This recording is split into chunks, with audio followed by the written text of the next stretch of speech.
Hello everyone, and welcome. Before we begin, here's a quick explanation. Adolf Hitler was the dictator of Nazi Germany from 1933 to 1945. He started World War II, caused the deaths of millions, and led one of the darkest times in human history. We are not telling this story to support him. We are not telling it to criticize him either. This video is only for educational purposes. To help you learn from history, to help you practice English, and to understand what really happened in his final 24 hours. If you want to know his full life story, you can watch his complete biography on our channel. But today, we focus on the last day, the end of everything, told like a movie, but based on real history. Welcome to the final day of a man the world will never forget. This is not a political video. This is not about supporting or attacking anyone. This is about a moment in time. The last 24 hours of Adolf Hitler, a man who once stood in front of millions, now stood alone in silence. A man who once commanded armies, now sat underground, waiting to die. And today, we will walk through those final hours. With you. We will enter the bunker. We will feel the walls shake from bombs above. We will see fear on the faces of those who followed him to the very end. And yes, this video is also perfect for English listening practice. We use real-life events, clear storytelling, and powerful vocabulary, so you can improve your English while witnessing one of the most intense days in history. Let's begin. Part 1. April 29th, 1945. The bunker, the bride, and the breaking point. It's deep into the night. The world above is on fire. But below ground, inside the cold concrete bunker beneath Berlin, time is slowing down. Adolf Hitler, age 56, is sitting alone. He knows the war is over. He knows the city above is being taken street by the Soviet army. He knows death is only hours away. And yet, at this moment, he makes a strange decision. He tells his assistant, "Prepare for a wedding. Tonight, I will marry Eva." Why now? Why, after 14 years of silence, did he choose this moment, at the end of the world, to finally marry her? Eva Braun had been with Hitler since she was 17. She had waited in the shadows, far from the public eye. She was never shown beside him in photos, never acknowledged as his partner in speeches. For 14 years, she waited, quietly, faithfully, away from the spotlight. She had tried to take her life twice, not because he hurt her, but because she felt invisible. But she stayed. She believed in him. And in his final days, she refused to leave the bunker, even when everyone else begged her to escape. And that's when he knew. This woman had followed him not for power, not for money, but out of blind, private loyalty. And now, with the city falling and the walls trembling, he said, "She deserves my name, even if only for a few more hours." This was not a romantic decision. It was not about love. It was about control, ritual, and finality.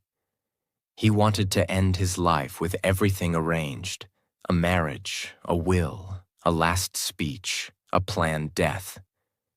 It was the beginning of his goodbye. In a small room, dimly lit and silent, the wedding began. There were no flowers, no music, only the sound of pens scratching on paper and distant explosions above. Eva Braun wore a pale blue silk dress. Her face was calm, too calm. Everyone around her said the same thing. She smiled, like she had accepted everything. Hitler wore a simple black suit, no medals, no uniform. A civil officer stood before them and asked the traditional questions. "Do you take this woman?" He answered, "Yes." And just like that, after 14 years, they were married. The staff tried to celebrate. A small table was set. A bottle of champagne was opened. But no one drank.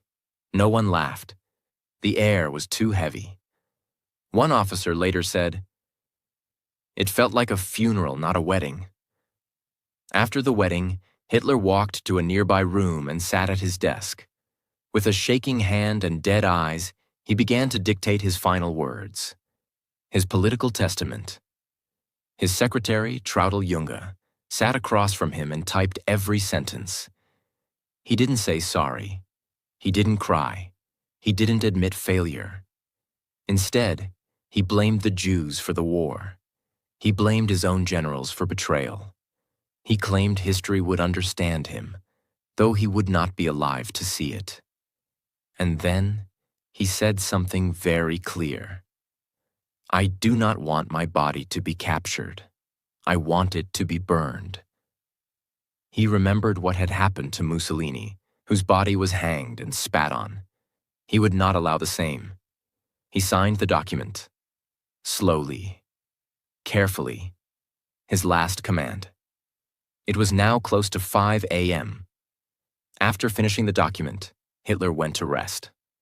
Not to sleep, because no one truly slept that night, but to lie down and wait. Outside, Berlin was breaking.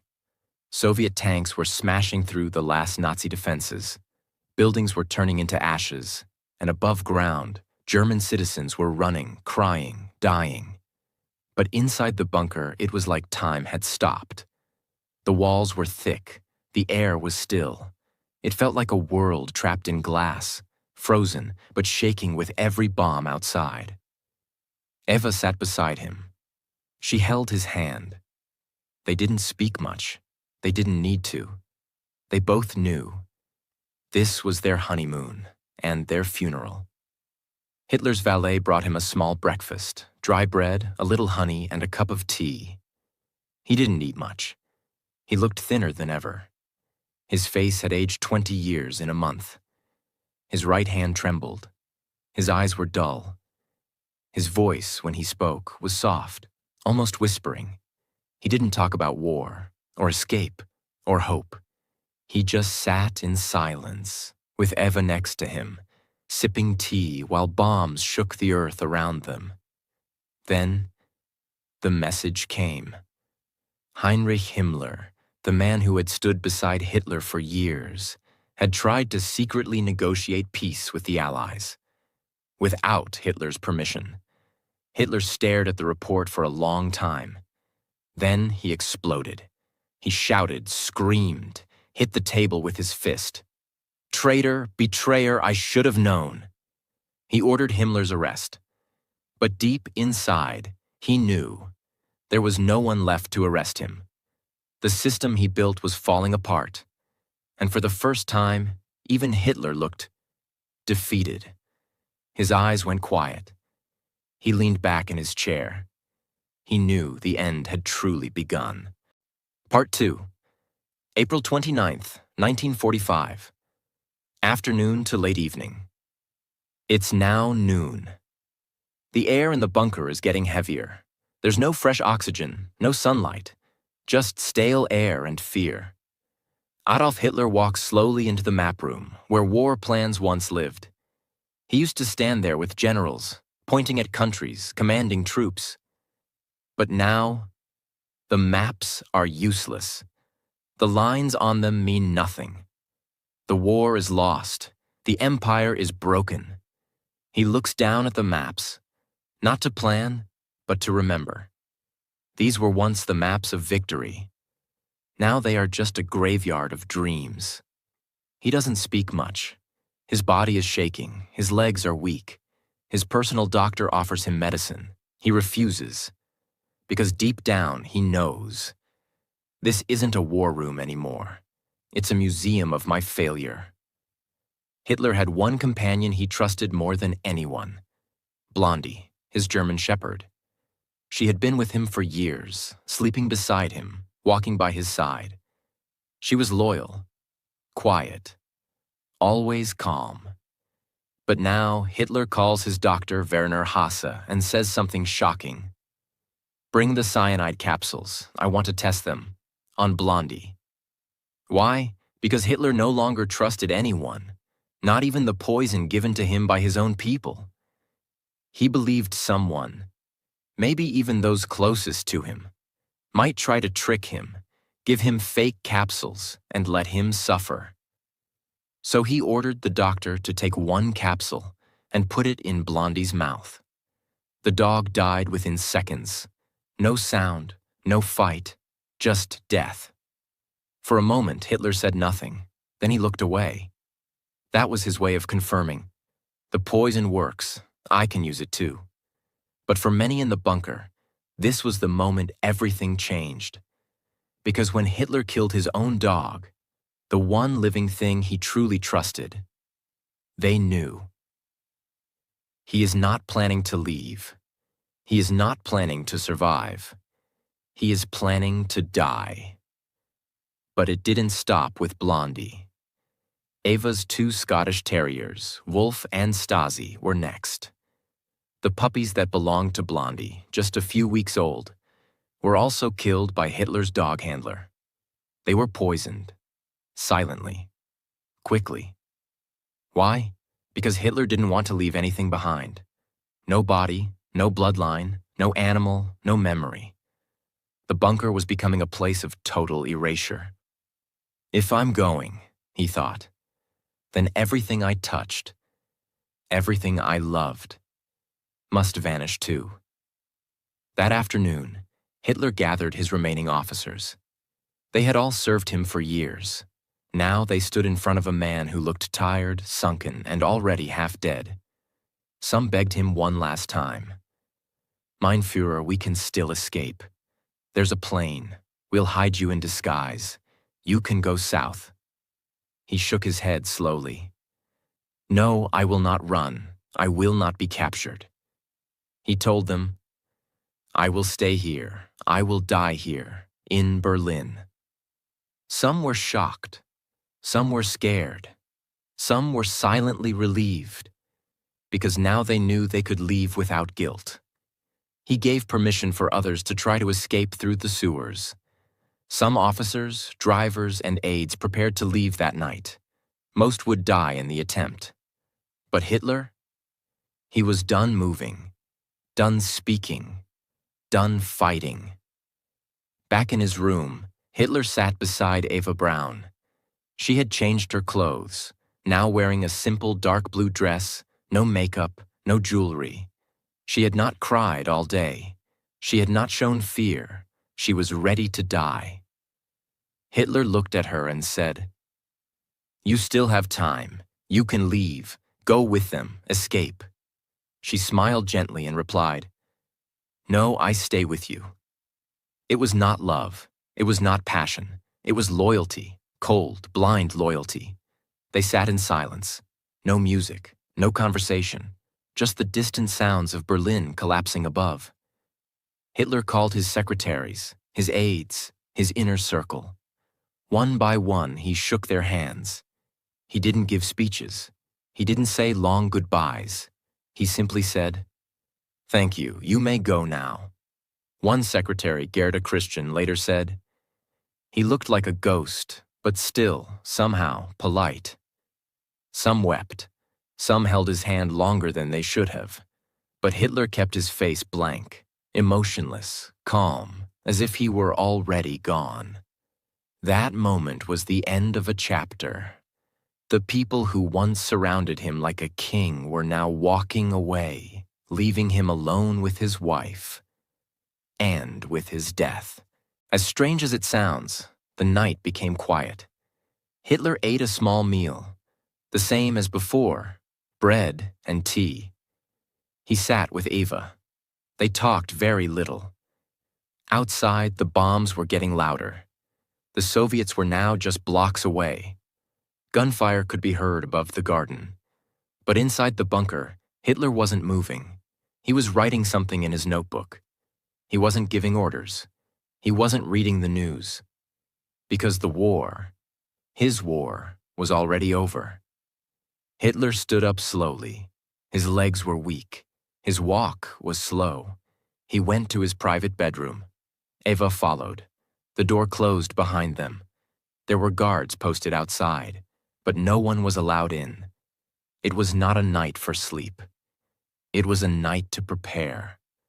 Because by the time the sun would rise, everything would end. As April 30th begins, time no longer feels real inside the Führer bunker. Above ground, Berlin is collapsing street by street. The sounds of explosions are now constant. Gunfire, shells, even human screams. The Soviets are almost at the gates, but inside, it is silent. Hitler lies in bed, eyes open, staring at the ceiling. He is not sleeping.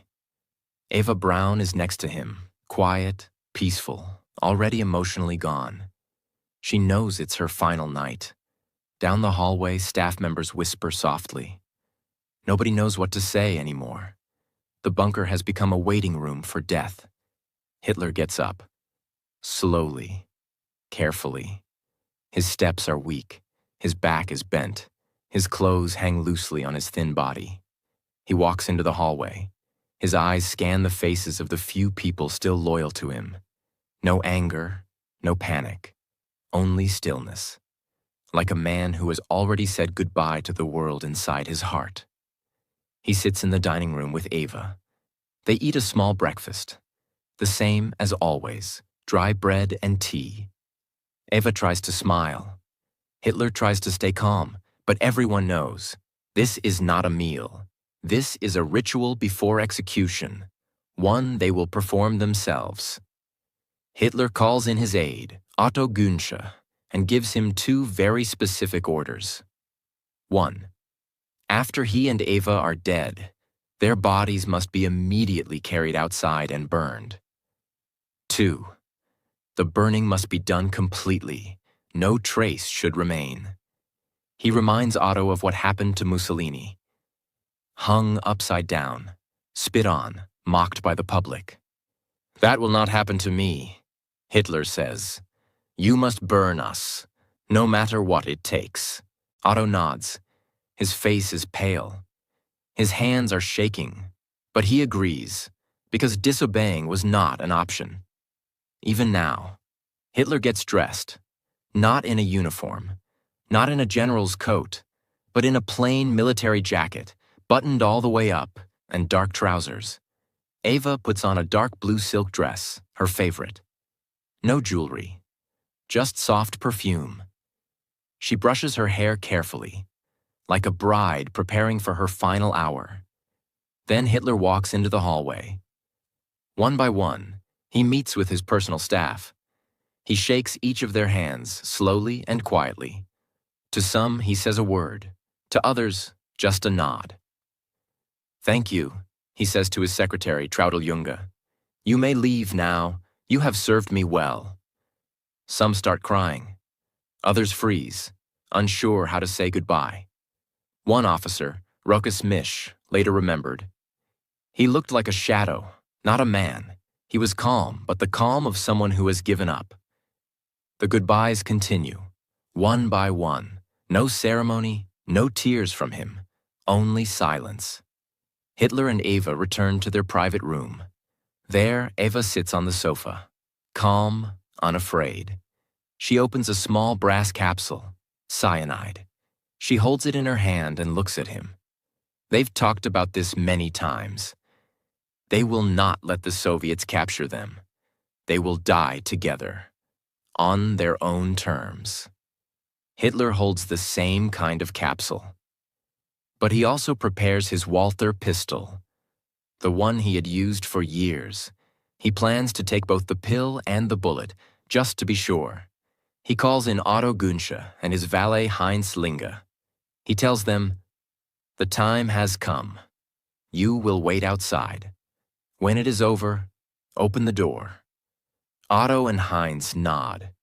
They walk to the hallway and stand in silence just a few feet from the door. Inside, Hitler and Eva sit together on the sofa. 3:30 p.m. The final act. No one sees exactly what happens inside that room, But witnesses standing outside hear only one sound, a single gunshot. Otto and Heinz rush in. What they find will become one of the most talked about scenes in modern history. Hitler is slumped on the sofa. His body is still. There is a small hole in his right temple. The blood has splattered across the floor and wall. Eva lies beside him. There are no wounds, only a faint smell of bitter almonds from the cyanide. They are both dead.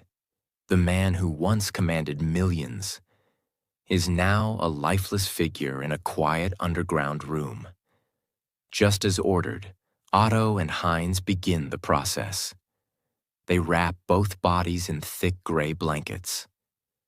They carry them upstairs, up the narrow staircase, through the tight hallway, and out into the garden behind the chancellery. It is still daylight. The ground is shaking from artillery fire. The Soviets are only blocks away. They place the bodies in a shallow crater near the bunker exit. Then they pour can after can of gasoline over them. Otto takes a match. He lights it, drops it. The flames rise. The bodies begin to burn.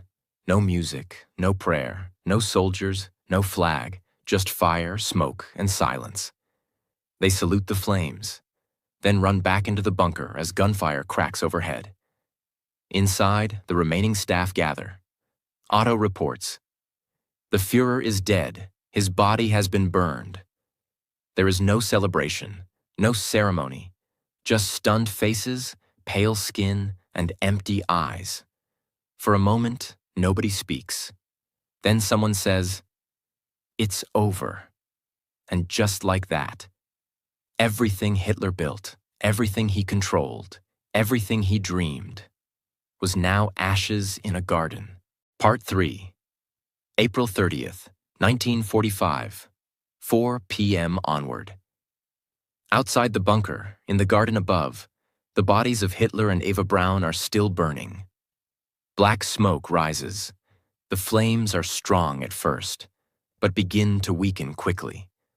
Why? Because the ground is soaked with rain and the supply of gasoline is limited. They pour more, light it again, but the bodies do not burn completely. Inside the bunker, people wait in silence.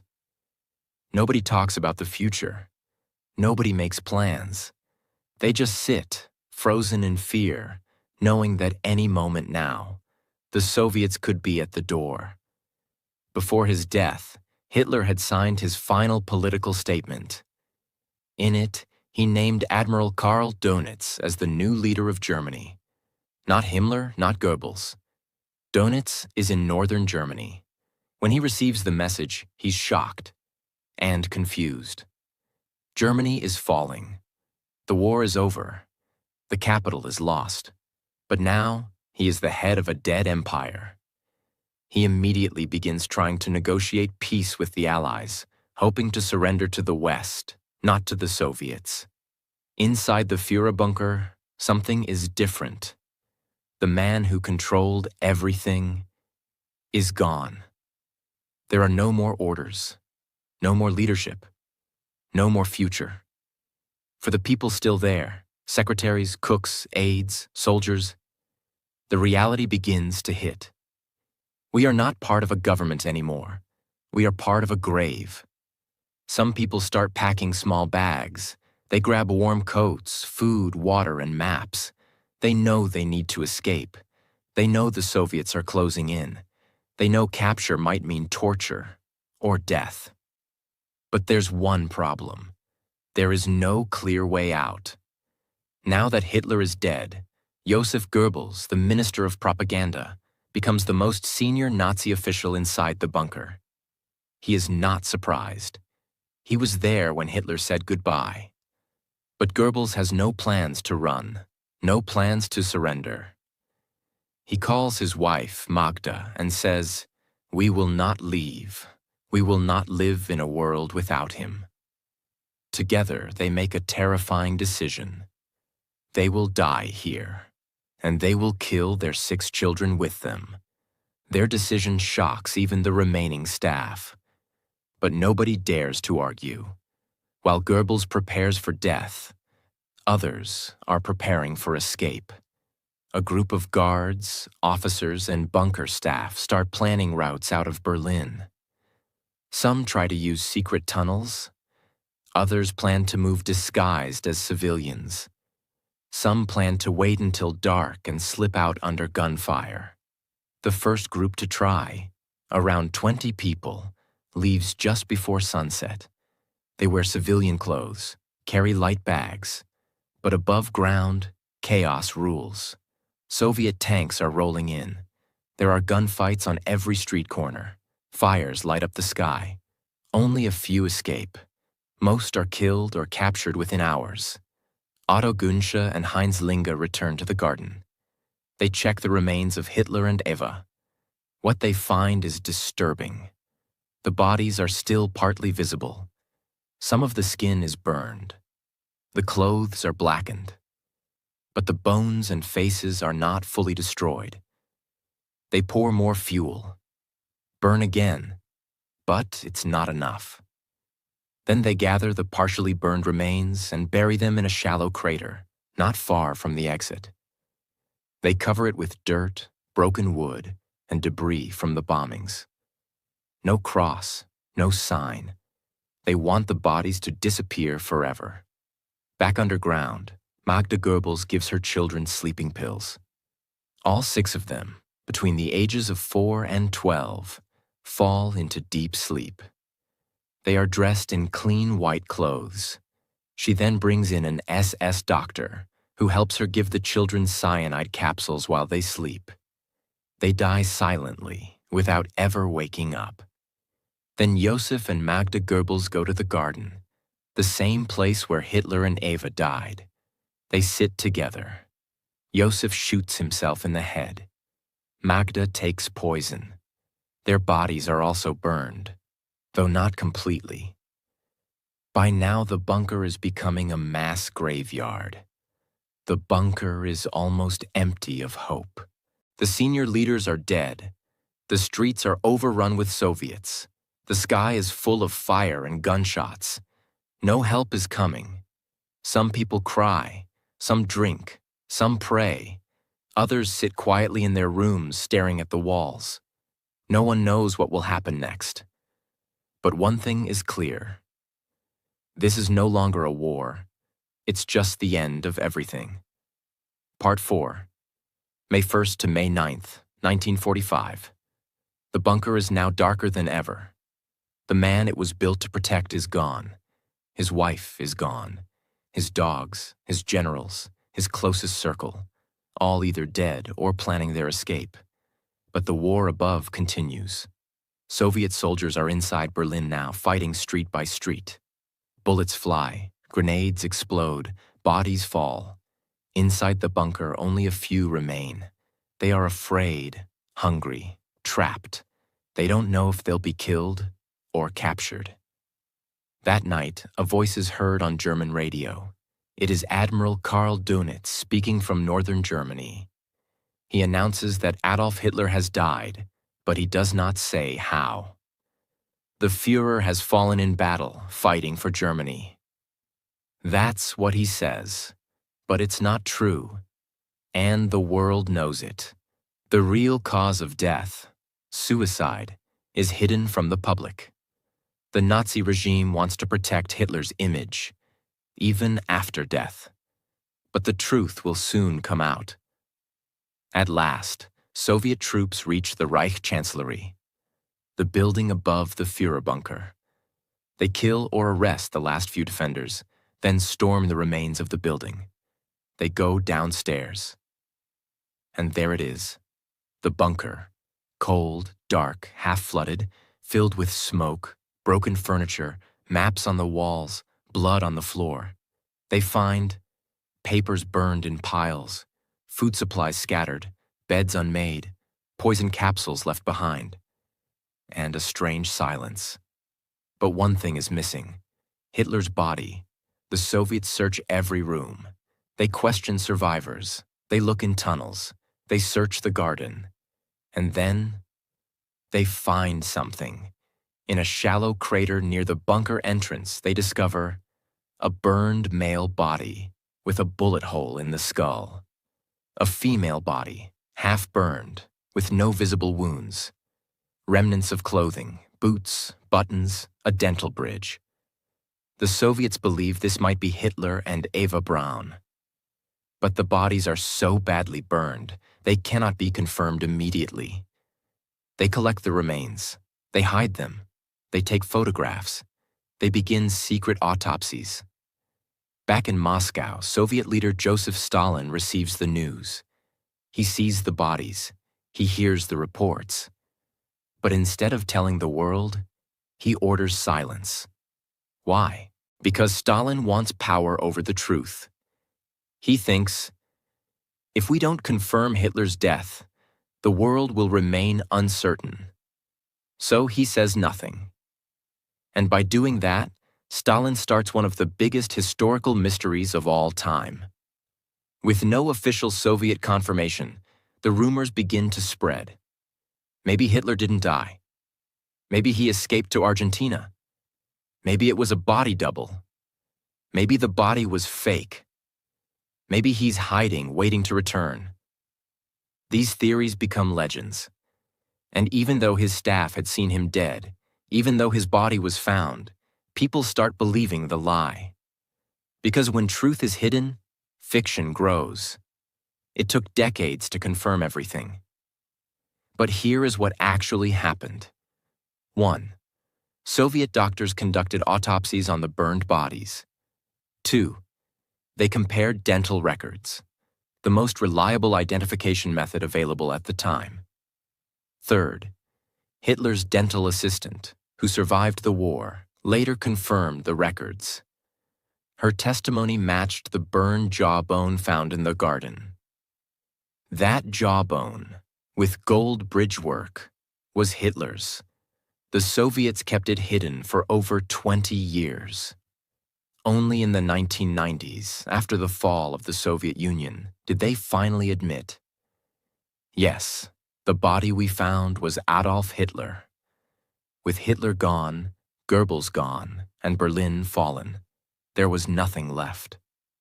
On May 7th, Germany signs its official surrender to the Allies. On May 9th, they surrender to the Soviet Union. The war in Europe is over. Nazi Germany is dead. The Third Reich, once powerful, terrifying, global, has ended in a bunker, in silence and flames. The news spreads fast. Newspapers print huge headlines. Hitler dead. Suicide confirmed. Germany surrenders. War in Europe ends. Some people celebrate in the streets. Some cry in private. Some don't believe it at all. Because how could a man who started so much horror end his life in a quiet room with a pill and a gun? It felt empty. It felt too easy. But that's the truth. He didn't die in battle. He didn't face justice. He didn't beg for mercy. He died by his own hand, underground, surrounded by fear, failure, and fire. The Soviets destroyed most of it. They blew up the entrance, covered the ruins with concrete, and tried to erase it from history. For decades, the location was kept secret. Today, the site is just a simple parking lot in Berlin. No signs, no memorials, no statue. Because Germany chose to never glorify the place where evil ended. And that is powerful. And this was the true historical story of the last 24 hours of Adolf Hitler. Told not to praise, not to support, and not to attack, but to learn, understand, and remember. What we learn from this story, no matter how powerful someone becomes, if they lead through fear and hate, they will always fall, in silence and shame. History is not just about facts. It is about understanding the cost of blind leadership, war, and destruction. The most dangerous leaders are not the loudest. They are the ones who are followed without question. And finally, If we do not learn from the past, we risk making the same mistakes in the future. This video also helps you practice real-life English through deep storytelling, emotional vocabulary, and simple sentence structure. So if you are learning English, you are not just watching history. You are improving your listening, understanding, and speaking. If you found this story powerful, if you learned something today, and if you want more true, emotional, and educational videos like this, then please subscribe to this channel right now, because every video here is created with purpose, to help you learn, grow, and become stronger, in English and in life. Thank you for watching. See you in the next